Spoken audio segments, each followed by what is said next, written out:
हाँ, तो good evening बच्चों। सरस्वती पूजा जो हम लोगों का विगत सरस्वती पूजा के बाद आज हम लोग फिर से क्लास में आते हैं। और आप सभी बच्चों को मैं अमरेंद्र पांडे, विशेष करके आप सभी प्यारे प्यारे मेरे बच्चे जो है, मेरे स्टूडेंट सब हैं, उन सभी का स्वागत करता हूं commerce classes with Amrendra Pandey में।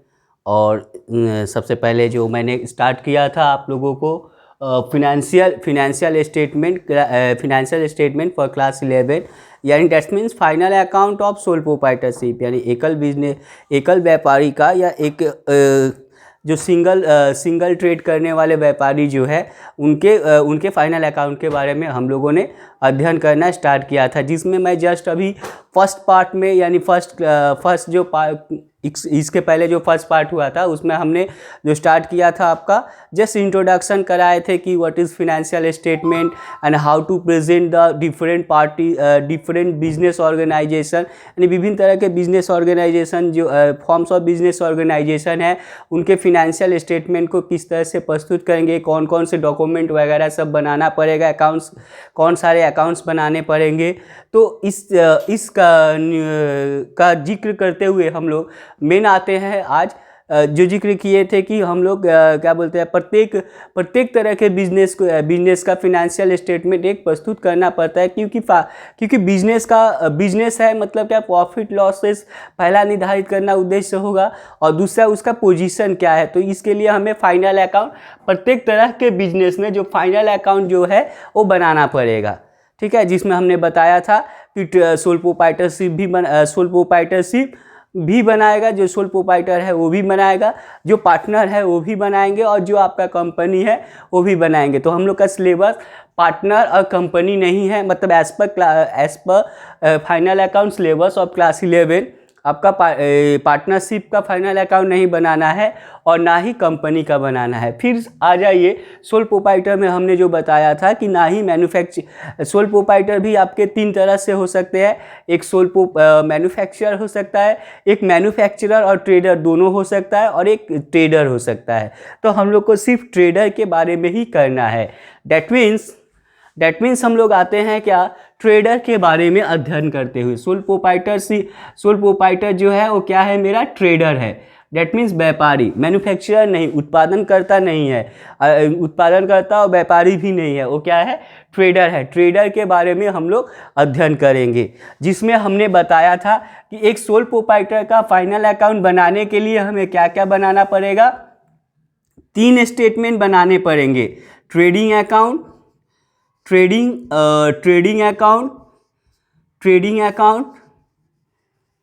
Profit and loss account,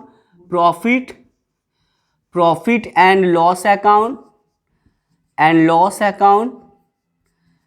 last one क्या होता है मेरा, बैलेंस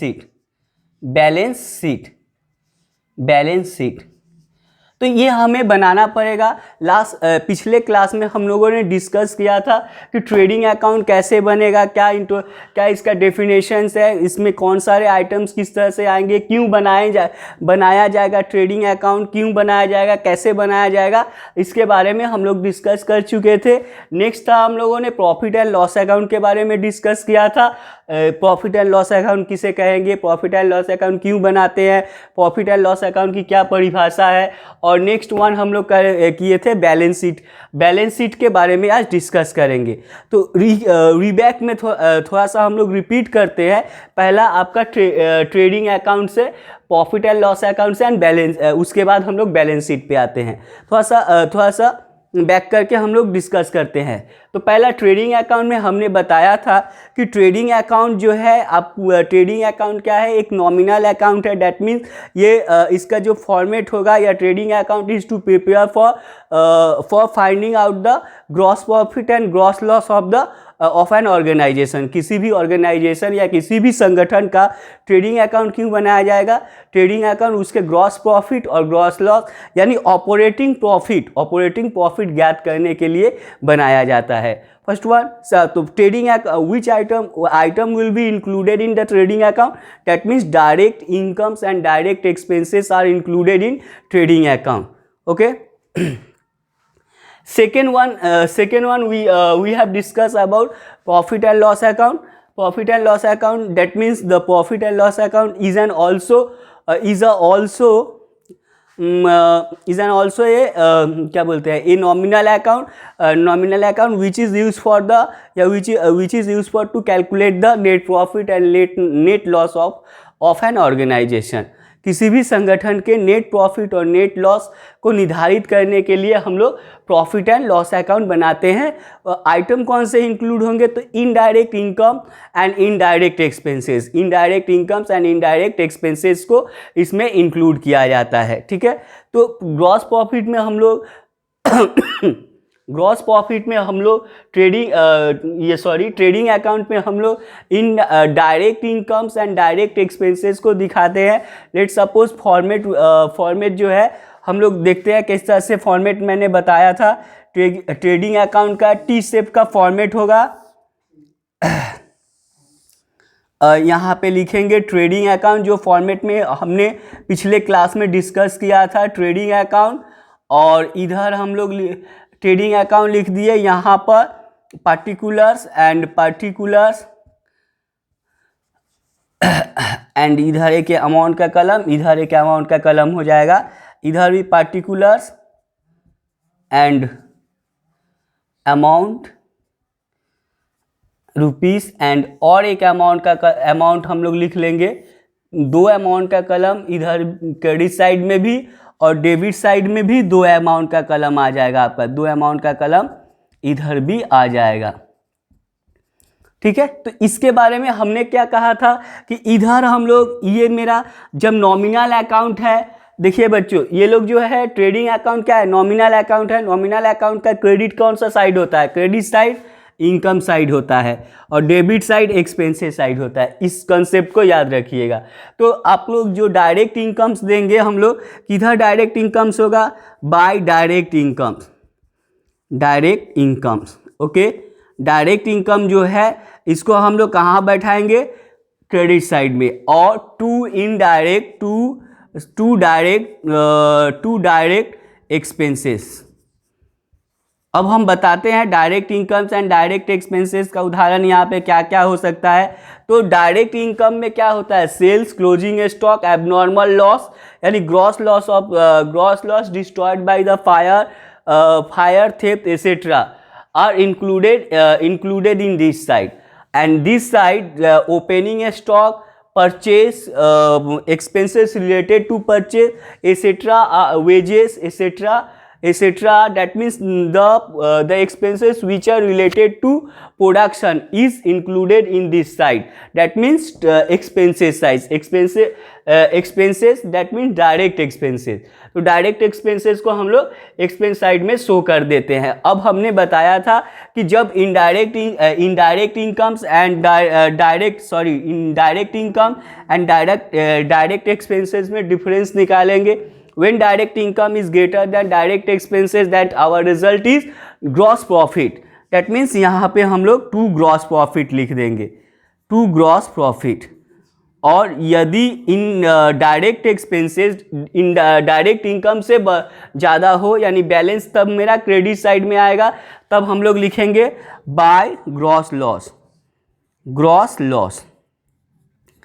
अब डायरेक्ट एक्सपेंसेस में डायरेक्ट इनकम से हमने बताया बाय सेल्स, उसके बाद आपका closing stock etcetera are included in this side. और to opening stock, to purchase, to wages, to royalty, to factory lighting वगैरह जो है वो सारा मेरा इसमें आ जाएगा एक्सपेंसेस में. अब देखिए तब मेरा gross profit and gross loss निकालने वाला अकाउंट जो है वो ट्रेडिंग अकाउंट कहलाया. अब मेरा net profit and net loss, तो फर्म का जो net profit and net loss निकालेंगे हम लोग, कैसे निकालेंगे, तो हमने क्या कहा था, particular amount rupees and particular. और यहाँ पे हमने कहा था प्रॉफिट एंड लॉस अकाउंट लिख देने को, प्रॉफिट एंड लॉस अकाउंट लिख देने को and credit debit.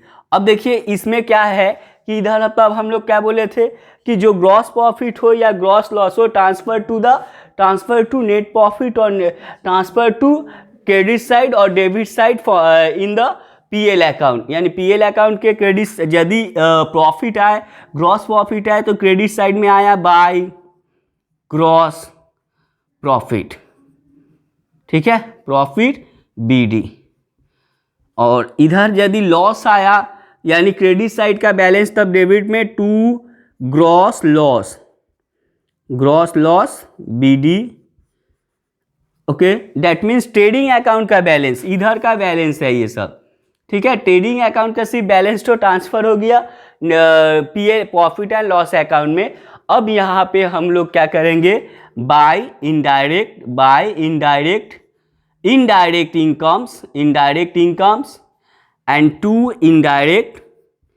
Indirect expenses, okay, करके जो बैलेंस आएगा, बैलेंस यदि मेरे डेबिट साइड से आ रहा है तो टू नेट प्रॉफिट लिखेंगे, और यदि मेरा बैलेंस क्रेडिट साइड में आ रहा है तो बाय नेट लॉस लिखेंगे, बाय नेट लॉस, जो हम लोगों ने डिस्कस किया था। और इसके बारे में पिछले क्लास में हमने, मेरा लिंक भी देख लीजिएगा यदि आप लोग मिस्टेक बैक किए होंगे व नहीं देखे होंगे तो मेरा लिंक शेयर किया गया होगा, उसमें देख लीजिएगा। फॉर्मेट वगैरह के बारे में अच्छी तरह से हमने इसके बारे में डिस्कस किया था।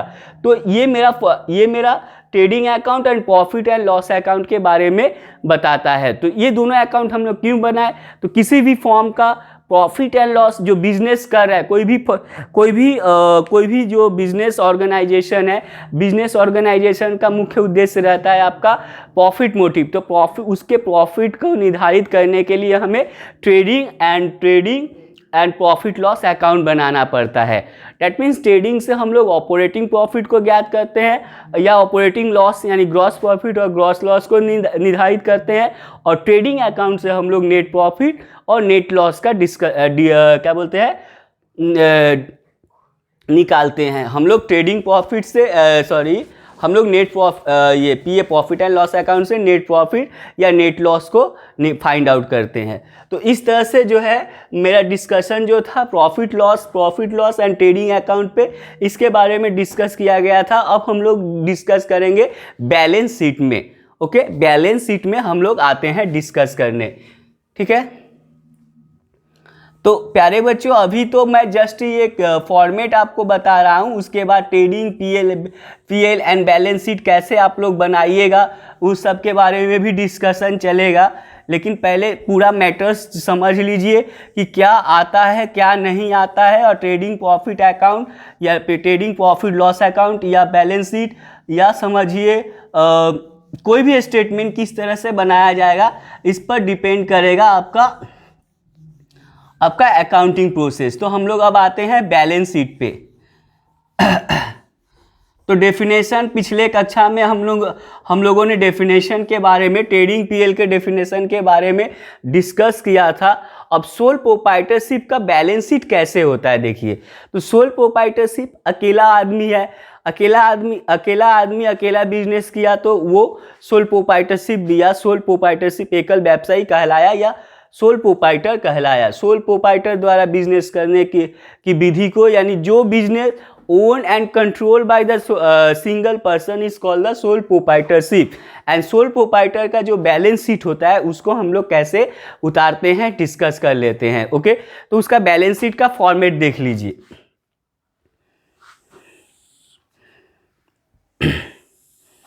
अमाउंट का वही 2 कलम रहेगा टी शेप में। Trading PL and balance sheet का जो फॉर्मेट है सेम फॉर्मेट है, फॉर्मेट में कोई गड़बड़ी होने की चांसेस नहीं रहती है। AMOUNT अमाउंट रुपीस एंड इधर भी लिख दीजिए amount rupees and amount rupees, और इधर लिखिएगा आप लोग एसेट्स। क्या लिखेंगे? एसेट्स, हमारी संपत्ति जो है, और इधर लिखिएगा लायबिलिटीज, ओके। ऊपर में आपका लिखना है बैलेंस शीट, बैलेंस शीट बना कब रहे हैं? एज ऑन, जैसे हम लोगों ने trading profit loss, trading PL का जो फॉर्मेट दिया था, तो ये मेरा बैलेंस शीट का फॉर्मेट है। बैलेंस शीट हम लोग फॉर्मेट जस्ट अभी काटे, अब इसमें बैठाते क्या क्या है देख लीजिए। फिक्स एसेट, क्या बैठाएंगे? फिक्स्ड एसेट, फिक्स एसेट, ठीक है, ओके। फिक्स एसेट जितने सारे हैं, फिक्स एसेट में भी 2 टाइप के फिक्स एसेट होते हैं। फिक्स एसेट मतलब स्थायी पूंजी जो कुछ दिनों तक हमें बेनिफिट देती रहे, लंबे समय तक हमें बेनिफिट प्रदान करने वाली पूंजी को हम लोग क्या कहते हैं? फिक्स एसेट कहते हैं। जैसे हुआ land, building, furniture, machinery, goodwill etcetera. तो फिक्स एसेट जो है काफ़ी समय तक हमें बेनिफिट वगैरह देता रहता है। तो फिक्स एसेट का जो विभाजन किया गया, फिक्स एसेट का भी विभाजन किया जाता है। फिक्स एसेट तो लंबा बेनिफिट देने वाला एसेट को हम लोग क्या कहेंगे? फिक्स एसेट कहेंगे, which is provide more and more benefit for the longer period, is called the fix asset. Fix asset और सस्टेनेबल एसेट भी हम लोग कह सकते हैं, मतलब स्थायी पूंजी को हम लोग फिक्स एसेट कहेंगे। अब फिक्स एसेट के दो भाग किया गया। एक फिक्स एसेट हुआ टेंजिबल, एक हुआ मेरा टेंजिबल एसेट, और एक मेरा हुआ इंटेंजिबल एसेट, इंटेंजिबल एसेट, ठीक है। फिक्स एसेट यदि हम लोग बैठाएंगे फॉर्मेट में, तो फिक्स एसेट को विभाजित तो करना नहीं है, हम बता देते हैं किस तरह से आपको आप लोग लिखिएगा। पहला होता है टेंजिबल एसेट एंड दूसरा होता है इंटेंजिबल। टेंजिबल एसेट मतलब जिसको टच करके हम लोग बता सके, which can be touched, the asset which can be touch that is called the tangible asset, which can't be touched, that is known as the intangible asset. tangible asset जैसे आपका land, machinery, plant, furniture, books वगैरह जो है आपका tangible asset है। intangible asset में उदाहरण हम लोग क्या दे सकते हैं? intangible asset का उदाहरण हम लोग जिसे छू नहीं सकते हैं, जैसे लाइक द गुडविल, उसको हम लोग फीलिंग करते हैं। गुडविल, पेटेंट, कॉपीराइट एसेट्रा, ठीक है। तो गुडविल, पेटेंट, कॉपीराइट जो है आपका क्या है? इंटेंजिबल एसेट है। बैलेंस शीट में जब हम लोग दिखाते हैं तो पहले हम लोग यदि इंटेंजिबल एसेट दिया हुआ है ट्रांजैक्शन में, तो सर्वप्रथम हम लोग इंटेंजिबल एसेट को बैठाएंगे। किसको बैठाएंगे हम लोग? सर्वप्रथम फिक्स एसेट के एसेट हेडिंग के अंतर्गत किसको? पहले इंटेंजिबल एसेट को बैठाएंगे, ठीक है। इंटेंजिबल एसेट जो रहेंगे उसको पहले बैठा लेंगे, उसके बाद हम लोग जो टेंजिबल एसेट रहेगा उसको बैठाएंगे, ठीक। टेंजिबल एसेट जैसे रहा लैंड एंड बिल्डिंग, फर्नीचर,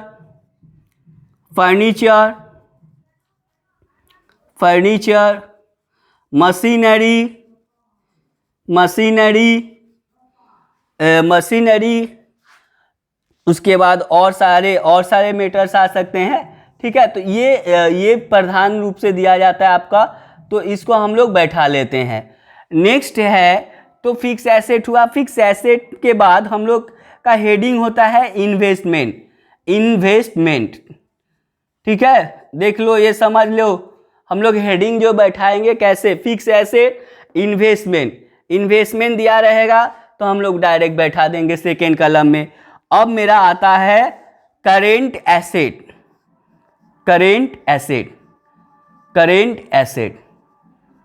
ठीक है। करेंट एसेट में क्या है? जैसे डेटर हुआ, कैश,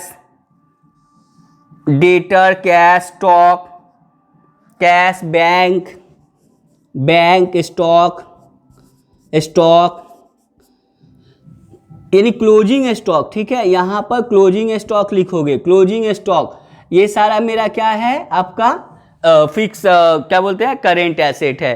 करेंट एसेट के बाद हम लोन्स एंड एडवांस भी देते हैं, बट ये लोन्स एंड एडवांस वाला हेडिंग एंड मिससेलेनियस एक्सपेंडिचर, ये जो हेडिंग होता है इस तरह से fix asset, investment, current asset, loan and advance में प्रीपेड हुआ, एडवांस प्री रिसीव हुआ, उस तो ये सब क्या होता है मेरा आपका current asset, sorry loan and advance के अंतर्गत आता है, जिसको हम लोग करेंट एसेट में इंक्लूड करते हैं।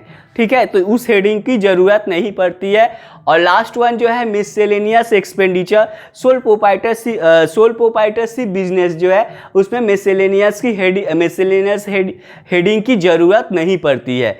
यानी मिससेलेनियस एक्सपेंडिचर जो है वो लास्ट हेडिंग होता है। जैसे आपका प्रिलिमिनरी एक्सपेंसेस, तो प्रिलिमिनरी एक्सपेंसेस किसको लगता है, issuance shares corporation of business या इनकॉर्पोरेशन ऑफ अ कंपनी का इनकॉर्पोरेशन करने में जो एक्सपेंसेस लगे, तो वे सारे एक्सपेंसेस को हम लोग प्रिलिमिनरी एक्सपेंसेस के रूप में जानते हैं, जो यहाँ पर या loss on issue of share या डिस्काउंट ऑन डिवेंचर एसेट्रा जो है क्या है मेरा मिससेलेनियस एक्सपेंडिचर, जिस हेडिंग की हमें ज़रूरत नहीं होती है।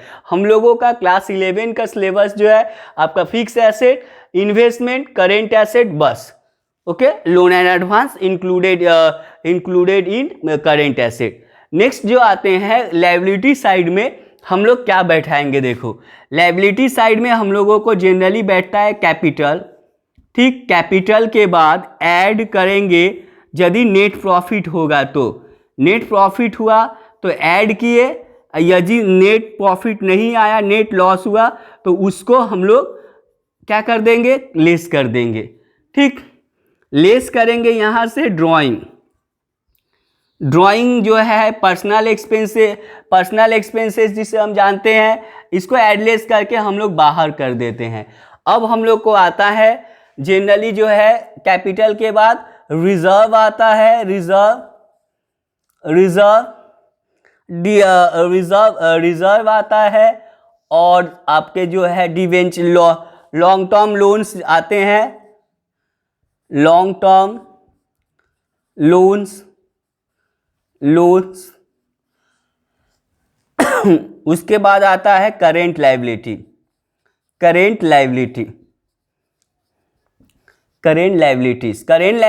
में हम लोग क्या जानते हैं, किस आइटम सबको हम लोग करेंट लायबिलिटीज में बैठाएंगे, तो करेंट लायबिलिटीज में हम लोग सन्ड्री क्रेडिटर को बैठाते हैं। Sundry creditor, bills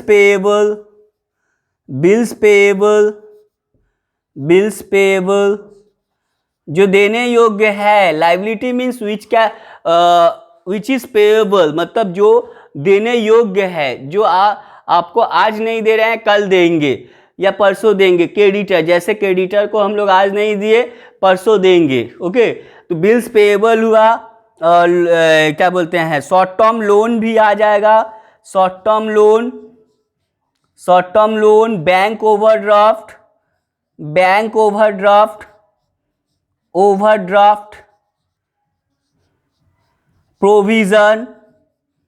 provision etcetera.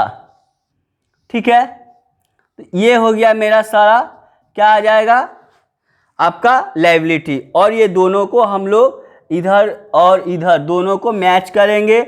दोनों जब इक्वल होगा, यानी लायबिलिटीज इक्वल टू एसेट जब हो जाएगा, तो समझिए मेरा बैलेंस शीट का फॉर्मेट जो है वो सही है, बैलेंस शीट मैंने जो बनाया है वो सही है। ओके, तो asset, liability and balance sheet, liability and assets को बैठाने का या जो सिस्टमेटिक वे से बैठाया जाता है, किस तरह से बैठाएंगे, तो fix asset, investment, current asset. और आप इधर से बैठाइएगा कैपिटल, नेट प्रॉफिट, यदि प्रॉफिट दिया है तो ऐड कर देंगे, नेट लॉस यदि दिया है, लॉसेस यदि दिया है तो नेट लॉस को हम लोग लेस कर देंगे। ड्राइंग यदि दिया है, ड्राइंग पर्सनल एक्सपेंसेस जिसे कहते हैं, तो पर्सनल एक्सपेंसेस रहने से हम उसको लेस कर देंगे, करके हम डायरेक्ट सेकेंड कॉलम में बैठाएंगे।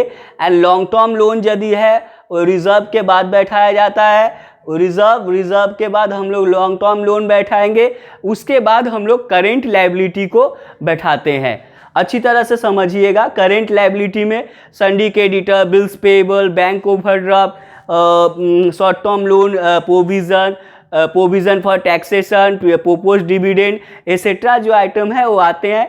करेंट लायबिलिटी में बिल्स रिसीवेबल हो सकता है, बिल्स रिसीवेबल आता है करेंट लायबिलिटी में, बिल्स रिसीवेबल, ठीक है, रिसीवेबल, बिल्स रिसीवेबल। तो ये सारे आइटम जो है आपका आता है। अब हमारा आता है क्या डिस्कशन हुआ, बैलेंस शीट क्या है कि फिनेंशियल पोजीशन। अब ये स्टेटमेंट को देखकर कोई भी इन्वेस्टर जो है कंपनी में इन्वेस्ट करने को या इन्वेस्टर को आकर्षित कराने के लिए इस स्टेटमेंट को बनाना जरूरी होता है। फिनेंशियल पोजीशन जो है, financial position of an organisation is determine the company's balance sheet. Company का जो बैलेंस शीट है उसके द्वारा किसी भी ऑर्गेनाइजेशन का जो है फिनेंशियल पोजीशन क्या है उसके बारे में हम लोग डिस्कस करते हैं। और जब मार्केट में इसे पब्लिश किया जाता है बैलेंस शीट को, तो उस बैलेंस शीट के द्वारा जो इन्वेस्टर होते हैं कंपनी के पोजीशन को जानते हैं, ठीक है। तो बैलेंस देखिएगा, आप लोग यदि पेपर वगैरह पढ़ते हैं जैसे times of India, telegraph, business news जो होता है उसमें प्राय आपका दिया रहता है कैश फ्लो स्टेटमेंट या किसी न किसी कंपनी का बैलेंस शीट दिया रहता है। कैश फ्लो स्टेटमेंट भी काफ़ी इम्पॉर्टेंट टॉपिक्स है और इंटरव्यू में भी उसमें से किसी भी इंटरव्यू में जाइएगा कॉमर्स रिलेटेड,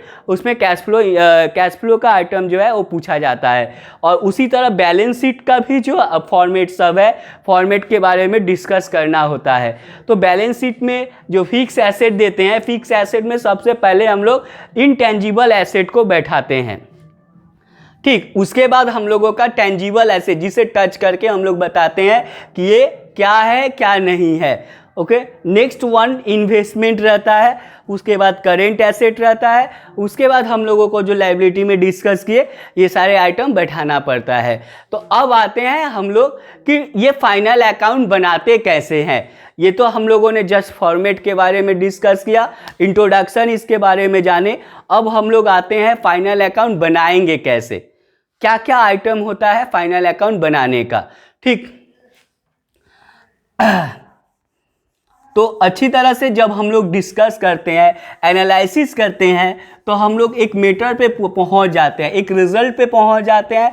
और मेरा रिजल्ट जो होता है बहुत ही बेहतरीन होता है हम लोगों का जो रिजल्ट होता है, क्योंकि हम लोगों ने एनालिसिस किया, रूल्स रेगुलेशन के अनुसार उसको बनाने की चेष्टा की, जो और उस चेष्टा में हम सफल रहे। तो समझिए कि हमारा जो परफॉर्मेंस है बेटर परफॉर्मेंस है। तो आप लोग अच्छी तरह से सारे आइटम्स को एकदम एक्चुअली जो फॉर्मेट है फॉर्मेट अनुसार ही बैठाइएगा, जिससे कि सुविधा हो और आप लोगों को हमेशा जो है बेनिफिटेड मिलती रहे।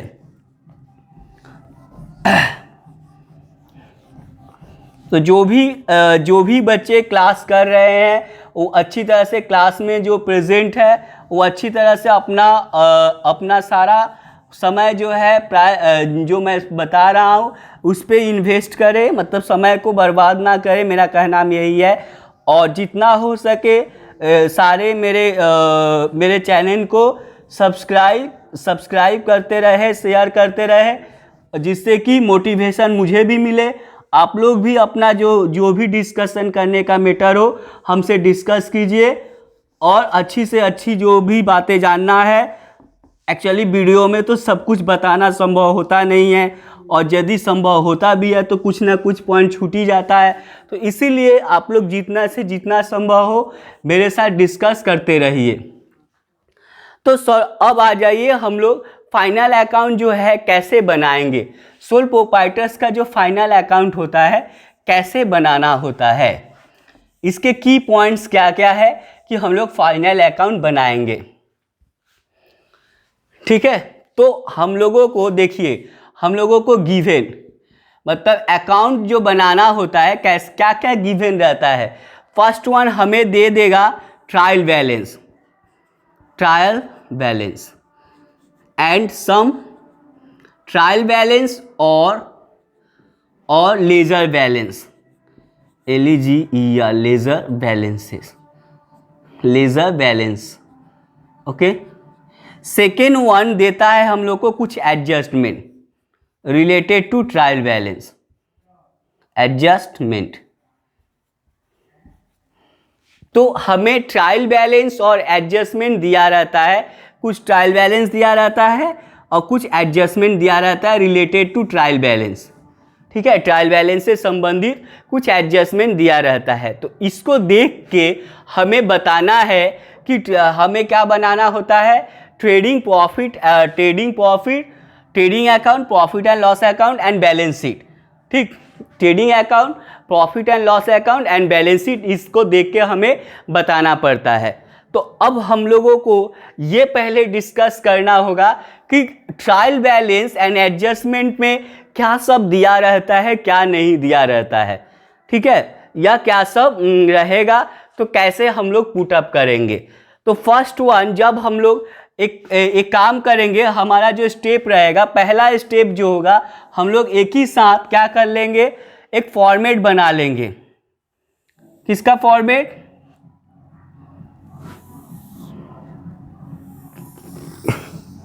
देखिए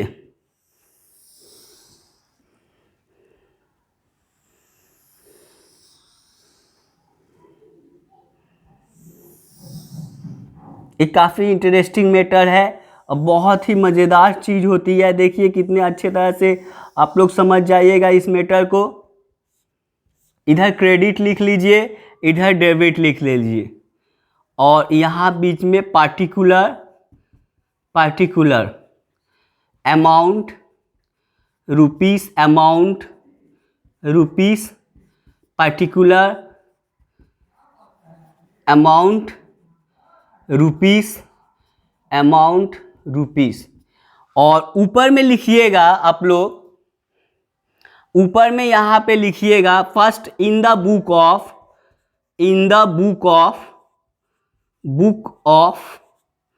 क्या नाम है, इन द बुक ऑफ, जिस पार्टी का नाम दिया रहता है आपके सम्स के साथ।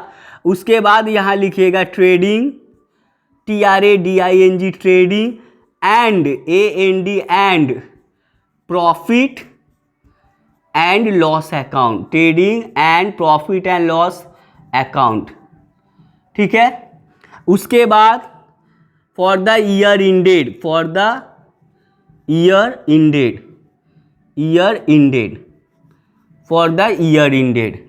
डॉट जिस साल में रहेगा उसका समाप्ति का दिन, जिस डेट को बनाना है उस डेट का डेट दीजिएगा। ओके, ये मेरा है in the book of trading and profit and loss account and for the year ended, उसके बाद डैश डैश डैश करके दिया रहेगा। अब सेकेंड जो है पेज में जैसे हम लोग बनाएंगे ना, तो कॉपी जो मेरे सामने रहेगा उस कॉपी का एक साइड हम लोग trading and profit loss account बना लेंगे और दूसरे साइड में बैलेंस शीट। यानी मेरा जो हाथ है, दाएं हाथ के तरफ हम लोग ट्रेडिंग पेज का जैसे होता है, जैसे आप देखिए एक कॉपी मैं दिखा रहा हूँ आपको एक कॉपी दिखा रहे हैं, उससे आप समझ जाइएगा कि किस तरह से हमें बनाना है। देखिए ये हमारा एक कॉपी है, ये कॉपी का पेज हमने खोला और इधर से यदि हम लिखना स्टार्ट करते हैं, तो ये मेरा बायां हाथ है, ये मेरा दायां हाथ है। तो पेज जब भी हम लिखेंगे इधर बाएं की तरफ, यानी पेज का जो बायां साइड होता है उसमें आप लिखिएगा trading and profit and loss account. पूरा कॉपी में भर लीजिएगा, पेज फॉर्मेट पूरा टान लीजिएगा कॉपी में। और राइट साइड में मेरा क्या होगा, बैलेंस शीट। राइट साइड में क्या हो जाएगा, बैलेंस शीट होगा, जिसमें कॉपी का 75% आप यूज़ कीजिएगा और 25% जो है वर्किंग नोट बनाने के लिए छोड़ दीजिएगा। यानी फॉर्मेट सेम है ना, तो आप यहाँ आपका लेफ्ट साइड में जो है कॉपी का जो लेफ्ट साइड है उसमें से आप trading and profit and loss account का फॉर्मेट काट लीजिएगा, और जो आपका ऑपोजिट साइड, मतलब लेफ्ट के ऑपोजिट राइट साइड में क्या कीजिएगा, आप कर लीजिएगा बैलेंस शीट। ओके, और कॉपी ऐसा रखिएगा कि इस साइड आपका ट्रेडिंग PL है, इस साइड बैलेंस शीट है। ऐसा ना कि इधर में ट्रेडिंग आया, पीछे हम उलट रहे हैं, बार बार उलट रहे हैं, तो इससे क्या होगा, दिक्कतें आप लोगों को ही आएगी। इसलिए कॉपी हमेशा इस तरह से रखने की चेष्टा कीजिएगा कि कॉपी का जो लेफ्ट साइड है ट्रेडिंग एंड PL अकाउंट के लिए और कॉपी का जो राइट साइड है वो बैलेंस शीट बनाने के लिए। ठीक है, तो यहाँ पे बैलेंस शीट बनाएंगे।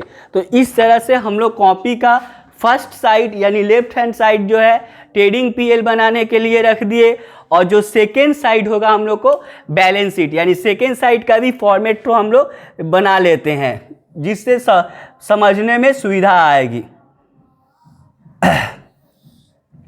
और अच्छी तरह से, जितना अच्छा तरह से समझने की चेष्टा कीजिएगा। यदि कोई इसमें ये करता है, बदमाशी करता है, नहीं समझने की चेष्टा करता है, या मेरे वीडियो को स्किप करता है, तो वो उस मैटर्स में पीछे रह जाएगा। तो मैं चाहता हूँ कोई भी बच्चा पीछे ना रहे, सारे बच्चे को अच्छी तरह से समझ में आए, और मैं क्या कहना चाहता हूँ उसको अच्छा तरह से उसे समझे और उसको समझ के देखिएगा। यदि मेरे फॉर्मेट के अनुसार आप यदि ट्रेडिंग पीएल बनाना चालू करोगे तो काफ़ी अच्छे तरह से आप लोग बना पाइएगा।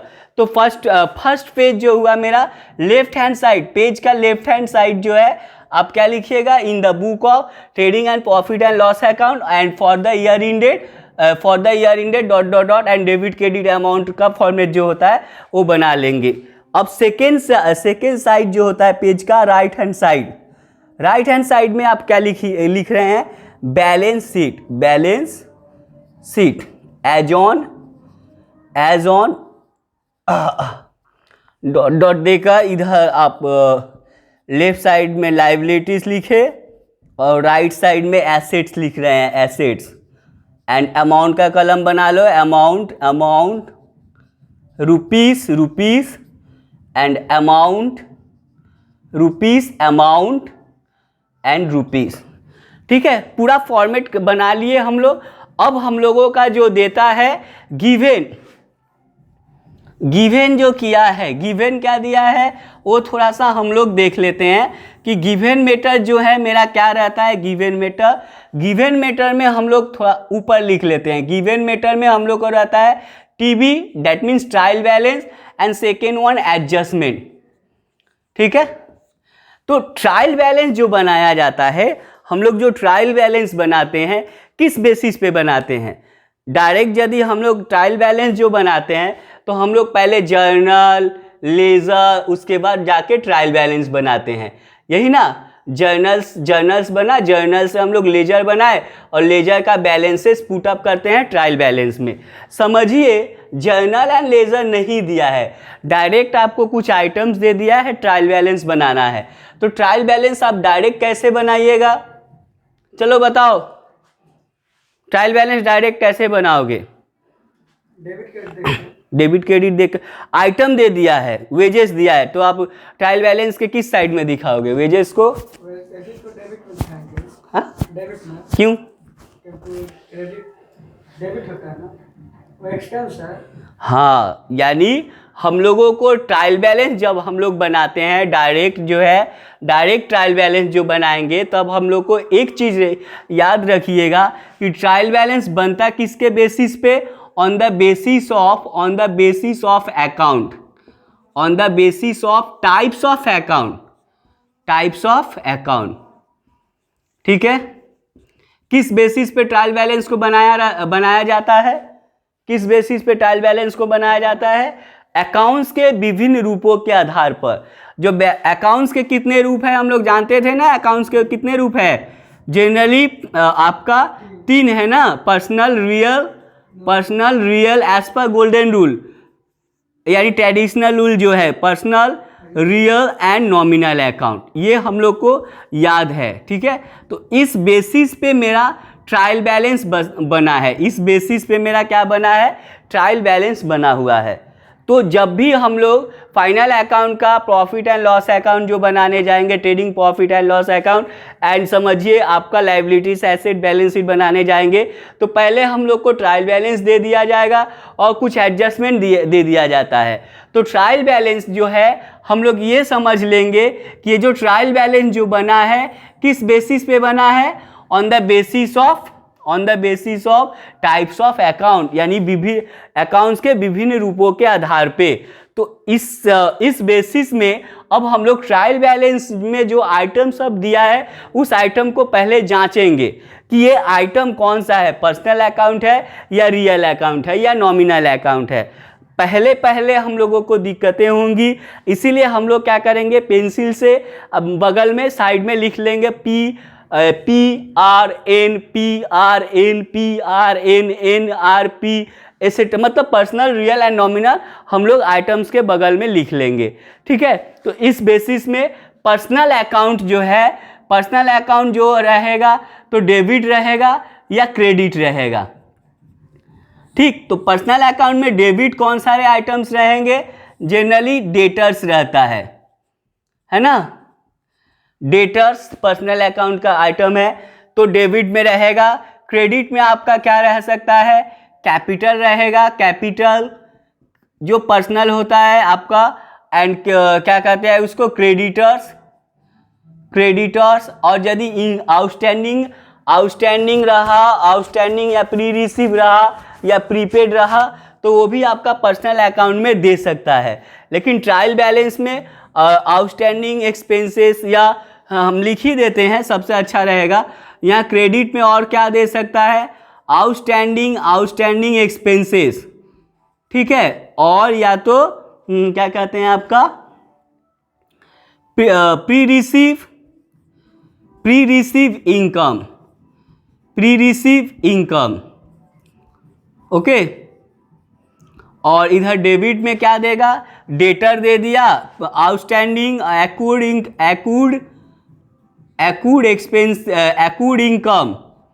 एक्रूड इनकम रहा तो एसेट हो गया। प्रीपेड एक्सपेंसेस रहा तो मेरा डेबिट हो गया।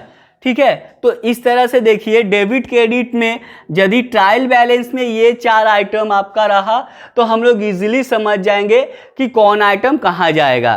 ठीक है, तो फर्स्ट वन पर्सनल अकाउंट को जब आइटम सबको हम लोग देखते रह गए, PRPN करके आता गया, और आइटम, प्रत्येक आइटम को हम लोग जांच करेंगे, संग उसको पुटअप करेंगे। रियल अकाउंट का जितना भी आइटम रहेगा वो प्राय एसेट्स में रहेंगे। डेट मीन्स रियल अकाउंट के जितने भी अकाउंट में ट्रायल बैलेंस में हमको आइटम मिलेंगे वो सारे आपके कौन से होंगे? एसेट्स अकाउंट होंगे, मतलब एसेट में जाएंगे। जो भी आपका डेबिट साइड में ट्रायल बैलेंस का जो भी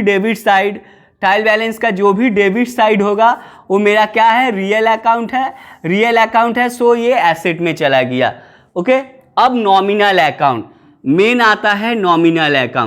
नॉमिनल अकाउंट का आइटम को जांच करना सबसे बड़ी समस्या होती है। नॉमिनल अकाउंट के आइटम को हम लोग जांच करेंगे तो 2 तरह के आइटम मिलेंगे। First one direct expenses and indirect expenses. फिर इधर मिलेंगे direct incomes and indirect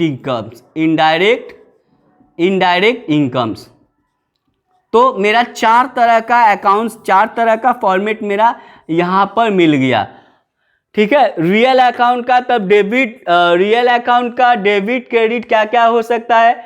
most probable यही होता है आपका जो आपका डेबिट साइड, ट्रायल बैलेंस का यदि डेबिट साइड दे रहा है रियल अकाउंट में तो मेरा क्या होता है? एसेट्स हो जाते हैं प्राय। और आपका नॉमिनल अकाउंट का जो आइटम सब है तो पहले हम लोग जांचेंगे आइटम को। जैसे वेजेस दे दिया, वेजेस मेरा क्या है? फैक्ट्री रिलेटेड है या सेल्स रिलेटेड है, यानी प्रोडक्शन रिलेटेड है या सेल्स रिलेटेड है। यदि प्रोडक्शन रिलेटेड है मतलब वो डायरेक्ट एक्सपेंसेस है। ठीक है, यदि सेल्स रिलेटेड है तो आपका क्या हो जाएगा? इनडायरेक्ट एक्सपेंसेस है। तो पहले हम लोग वेजेस को जान लिए कि नॉमिनल अकाउंट है। नॉमिनल अकाउंट का वो डायरेक्ट है या इनडायरेक्ट? तो डायरेक्ट है। ये एक्सपेंस है या इनकम्स है? तो एक्सपेंस है। देखिए नॉमिनल अकाउंट का परचेस और सेल्स को छोड़कर जितने भी आइटम होंगे नॉमिनल अकाउंट में जनरली यदि रहते हैं तो एक्सपेंस है, और नहीं तो प्राय आइटम के साथ रिसीव वर्ड जोड़ा रहेगा। ठीक, तो नॉमिनल अकाउंट में हम लोग एक चीज देखेंगे, एक्सपेंसेस क्या होगा? Purchase and general items. General items जो रहेंगे, जनरल आइटम, वो मेरा क्या हुआ? एक्सपेंसेस हुआ। इसी तरह यहाँ पर इनडायरेक्ट इनकम्स क्या होंगे? इनडायरेक्ट डायरेक्ट यानी इनकम साइड जो होगा सेल्स और जनरल आइटम के बाद रिसीव वर्ड जोड़ा रहेगा, रिसीव वर्ड जोड़ा रहेगा, ठीक है, रिसीव वर्ड जोड़ा रहेगा। अब यहाँ पर क्या है, देखिए जैसे आपका कमीशन दिया है, कमीशन मेरा क्या है, आपका प्रोडक्शन से रिलेटेड नहीं है, बट डैट मीन्स सेल्स से रिलेटेड है, डैट मीन्स वो मेरा क्या होगा, आपका क्या होगा, एक्सपेंसेस होगा। क्यों? क्योंकि जनरल है, कमीशन जनरल आइटम है और उसमें रिसीव वर्ड नहीं जोड़ा है। रिसीव वर्ड यदि जोड़ देगा तो कमीशन रिसीव, तो क्या हो जाएगा, मेरा इनकम हो जाएगा। इस तरह से हम लोग देखते हैं क्या कि आपका जो परचेस जो है एक्सपेंसेस हुआ, कमीशन मेरा एक्सपेंसेस हुआ, सेल्स मेरा इनकम हुआ और कमीशन रिसीव मेरा इनकम होगा। तो जनरल आइटम में यदि हम लोग रिसीव वर्ड जोड़ देंगे तो मेरा क्या हो जाता है, इनकम हो जाता है। तो इस तरह से फाइंड आउट करते समय हम लोग ये जांच कर लेंगे कि वो डायरेक्ट इनकम है या इनडायरेक्ट इनकम है, डायरेक्ट एक्सपेंस है या इनडायरेक्ट एक्सपेंस है। तो इनडायरेक्ट एक्सपेंस है तो उसको अलग बैठाएंगे, इनडायरेक्ट इनकम्स है तो उसको अलग बैठाएंगे। ये सब हुआ। तो ट्रायल बैलेंस में ये आइटम्स दिए रहते हैं, तो ट्रायल बैलेंस में ये जो आइटम दिए रहेंगे, अब इसके साथ किस आइटम के साथ हमारा एडजस्टमेंट दिया रहेगा, एक बार हम लोग सरसरी नज़रों से देख लेंगे। जिस आइटम के साथ एडजस्टमेंट रहेगा, आपके हाथों में पेंसिल रहना चाहिए और उसको ऐसे गोल कर दीजिएगा, ठीक। जैसे समझिए सैलरी है, सैलरी दिया हुआ है, सैलरी के साथ एडजस्टमेंट भी है, तो सैलरी को हम लोग गोल कर दिए। समझिए आपका क्या कहते हैं, डेप्रिसिएशन दिया हुआ है, मशीनरी पे डेप्रिसिएशन दिया हुआ है, तो मशीनरी को हम लोग गोल कर दिए, क्योंकि डेप्रिसिएशन 6 जो होता है मशीनरी फिक्स एसेट पे होता है। जो डेप्रिसिएशन होता है किस पे होता है, फिक्स एसेट पे।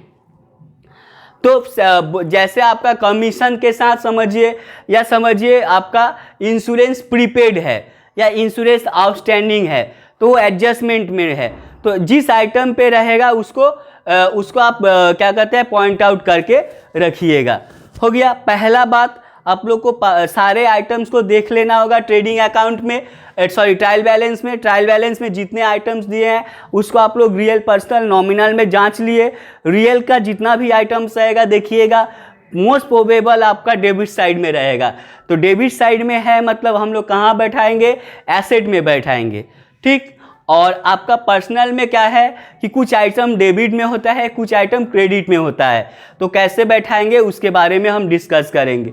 उसके बाद नॉमिनल में जो आइटम सब रहते हैं वो आइटम को ही हमें ट्रेडिंग पीएल में बैठाना होता है, उस आइटम को ही हमें ट्रेडिंग पीएल में बैठाना होता है। अर्थात रियल अकाउंट और पर्सनल अकाउंट का जितना भी आइटम रहेगा वो बैलेंस शीट फॉर्मेट में चला जाएगा, और नॉमिनल अकाउंट का जितना आइटम रहेगा वो मेरा ट्रेडिंग पीएल में आएगा। समझ में आ गया? जो आपका नॉमिनल अकाउंट में जो आइटम रहेगा वही मेरा, उसी के से हमें प्रॉफिट एंड लॉस अकाउंट बनाना है, और जो आपका रियल अकाउंट में जो रहेगा उससे पर्सनल एंड रियल अकाउंट में जो रहता है उससे हमें क्या बनता है, बैलेंस शीट बनता है।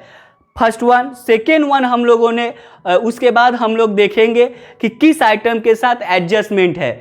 जिस आइटम के साथ एडजस्टमेंट होगा, जिस भी आइटम के साथ एडजस्टमेंट होगा उसको हम लोग ऐसे गोल कर देंगे या उसको पॉइंट आउट कर देंगे, उसे हमें दिखाना पड़ेगा फिर से, यानी उसको हमें उसके साथ कैलकुलेशन करना पड़ेगा। वर्किंग नोट करके कीजिए या अपने दिमाग से कैलकुलेशन करके बैठाना है। अब फर्स्ट बात जो है कि जब हम लोग बैठाएंगे तो कैसे बैठाएंगे, अब हम लोगों ने निर्धारित कर लिया। पर्सनल अकाउंट का डेबिट दिया है, पर्सनल अकाउंट का जो डेबिट रहता है उसमें क्या होता है, पर्सनल अकाउंट का जितने सारे डेबिट रहेंगे वो कहाँ चले जाएंगे, पर्सनल अकाउंट का जो भी डेबिट रहेगा वो सारा जो है पर्सनल अकाउंट का debited will included in current asset. अच्छी तरह से समझ लो, पर्सनल अकाउंट का जितना भी डेबिटेड है वो कहाँ जाएगा, करेंट एसेट में। डैट मीन्स यहाँ पे हम लोग जो करेंट एसेट में लिखते हैं, करेंट एसेट में क्या दिखाएंगे हम लोग, क्या दिखाएंगे करेंट एसेट में, debtor, DEVTOR, debtor, accrued income, income. उसके बाद आपका रहता है prepaid expenses, prepaid expenses, bills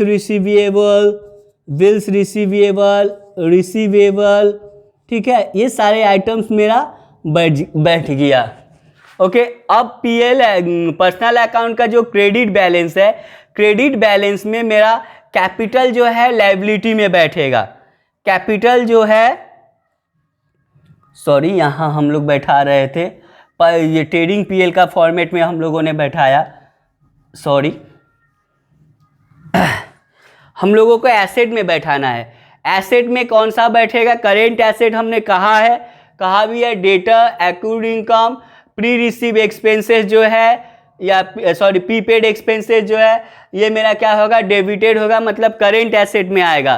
तो यहाँ पे डेटर में हम लोग यहाँ बैठा देते हैं डेटर करेंट एसेट में। करेंट एसेट जब लिखेंगे तो यहाँ लिख देंगे debtor accrued income,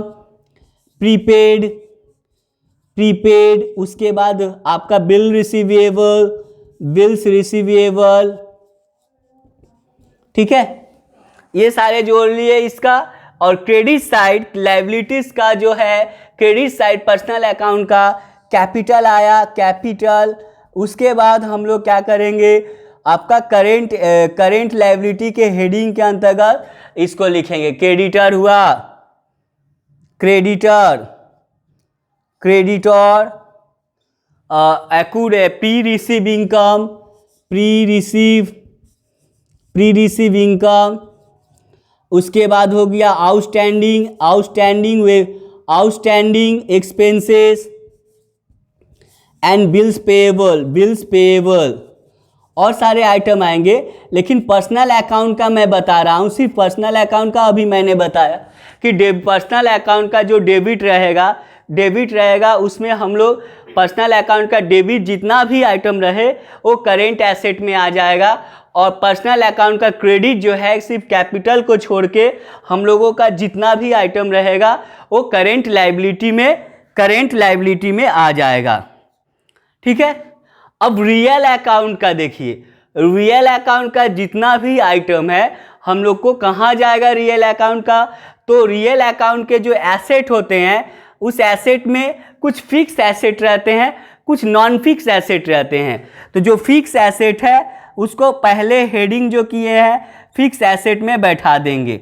fix asset में बैठा दिए। फिक्स एसेट में जितने भी आइटम्स रहेंगे, जैसे लैंड एंड बिल्डिंग हुआ, land and building, furniture machinery,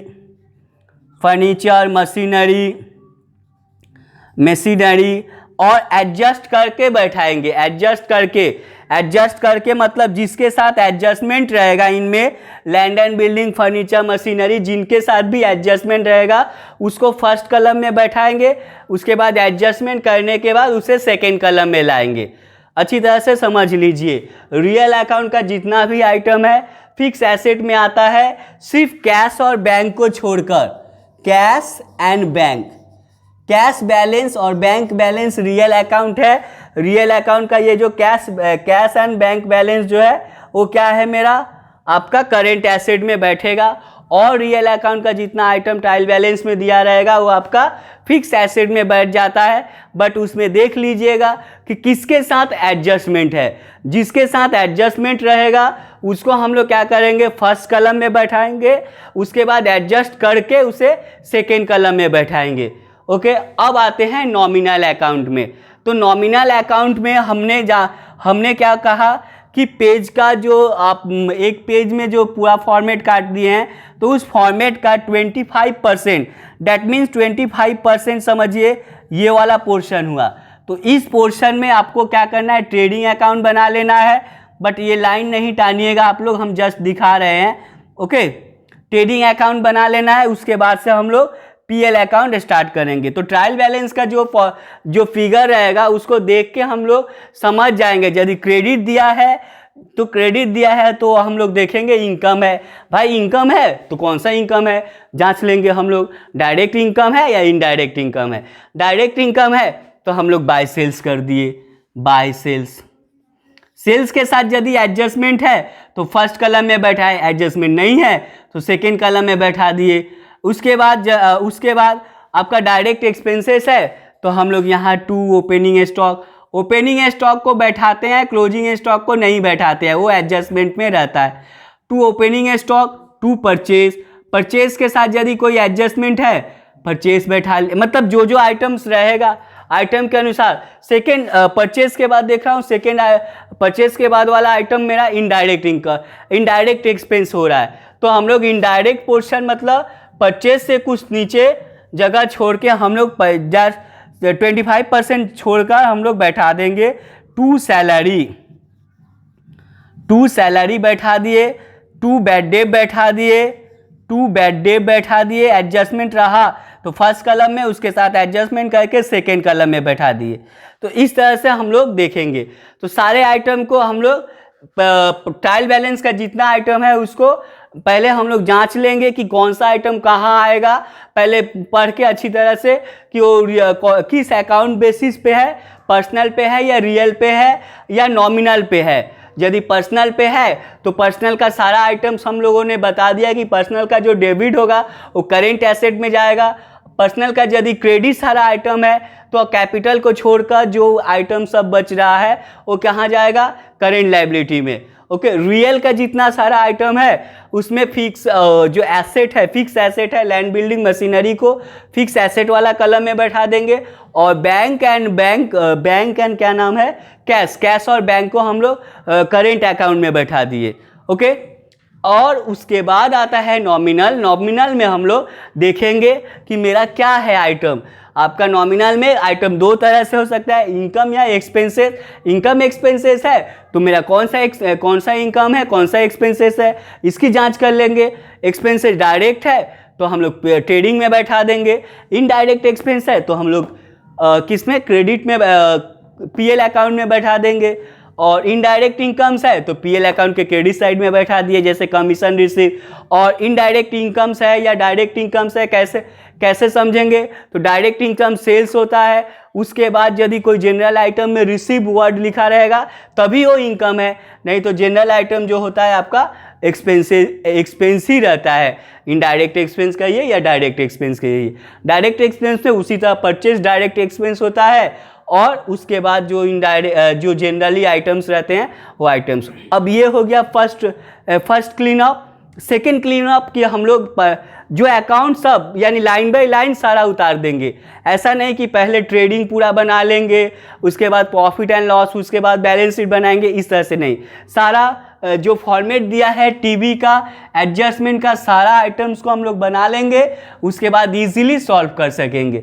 that means हम लोग ये देखेंगे कि ट्रायल बैलेंस में किस आइटम के साथ एडजस्टमेंट है। जिस आइटम के साथ एडजस्टमेंट है उसको हम लोग एडजस्टमेंट के अनुसार उतार लेंगे, और जिसके साथ एडजस्टमेंट नहीं है उसको हम लोग डायरेक्ट सेकेंड कलम में बैठा देंगे। फर्स्ट कलम में उसी अमाउंट को बैठाएंगे जिसके साथ एडजस्टमेंट है, और जिसके साथ एडजस्टमेंट नहीं है उसको हम लोग सेकेंड कलम में बैठा देंगे। ओके, और इस ट्रायल बैलेंस का जितना भी फॉर्म है वन बाय वन हम लोग तीनों अकाउंट में उतारते जाएंगे। जैसे पहला समझिए, ओपनिंग स्टॉक दिया है तो डायरेक्ट ओपनिंग स्टॉक कहाँ आता है, हम लोग स्टार्टिंग करेंगे ट्रेडिंग के डेबिट साइड में। ओके, उसके बाद समझिए आपका दिया है कमीशन रिसीव, सेकेंड वाला। तो कमीशन रिसीव मेरा क्या है, नॉमिनल अकाउंट है। नॉमिनल अकाउंट है मतलब इनकम है ना, एक्सपेंस है, तो नॉमिनल अकाउंट का हमें जनरल आइटम तो कमीशन हुआ, हाँ जनरल आइटम कमीशन हुआ, उसके साथ रिसीव वर्ड जोड़ा है। डैट मीन्स कमीशन रिसीव मेरा क्या हुआ, आपका जनरल आइटम का नॉमिनल अकाउंट का इनकम हुआ।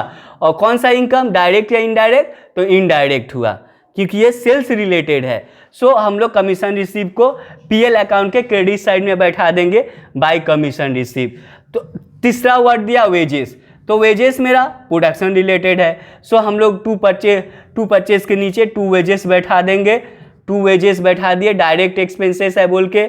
यदि वेजेस रिसीव दिया है तो आपको किधर बैठाएंगे, डायरेक्ट इनकम मतलब वेजेस रिसीव बोल के बैठा देंगे। ठीक, उसी तरह समझिए उसके बाद सैलरी दिया है या बैड डेट दिया है तो वो सारे आइटम्स क्या है उसके अनुसार हम लोग बैठा देंगे। समझिए उसके बाद प्लांट एंड मशीनरी दिया है तो फिक्स एसेट है प्लांट एंड मशीनरी में बैठा देंगे।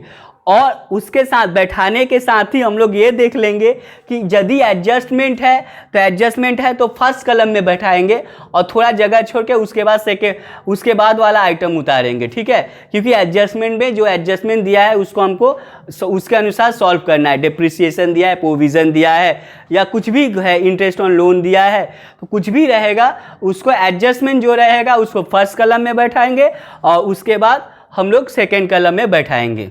ओके, तो ये जो डिस्कशन है इस डिस्कशन को आप लोग थोड़ा माइंड अप कर लीजिएगा, फ्रेश अप हो जाइएगा इस डिस्कशन को लेकर।